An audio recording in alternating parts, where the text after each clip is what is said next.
আমরা সকলেই বিদ্যুৎ জামওয়ালকে চিনি। বলিউড যাকে ঠিকমতো কোনোদিন গুরুত্ব দিল না, সেই বিদ্যুৎই আজ দাঁড়িয়ে রয়েছেন হলিউডের একেবারে গ্লোবাল মঞ্চে।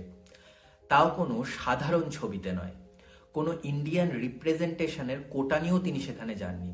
বরং তিনি এমন এক জগতে দাঁড়িয়ে রয়েছেন যেখানে জাতীয়তা নয়, শুধু তার ফিজিকই কথা বলে।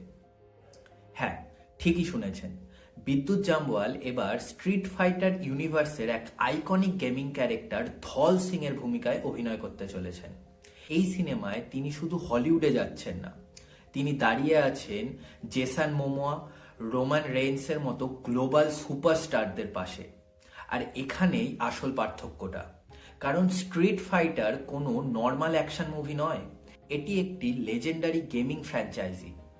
এখানে ক্যারেক্টারকে চেনা যায় ডায়লগ দিয়ে না, বরং তার ফিজিক এবং মুভমেন্ট দিয়ে।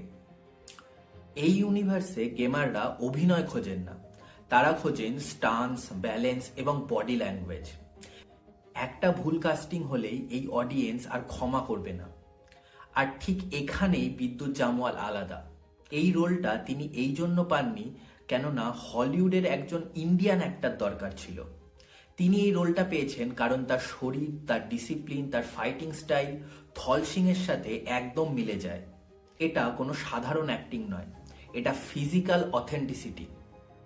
সত্যি কথা বলতে এই খবরটা জেনে ব্যক্তিগতভাবে আমার খুব ভালো লেগেছে, কারণ খুব কম সময়ে এমন কিছু ঘটে যেখানে একজন ভারতীয় অ্যাক্টর নিজের স্কিলের জোরে একটা গ্লোবাল আইকন হয়ে ওঠেন।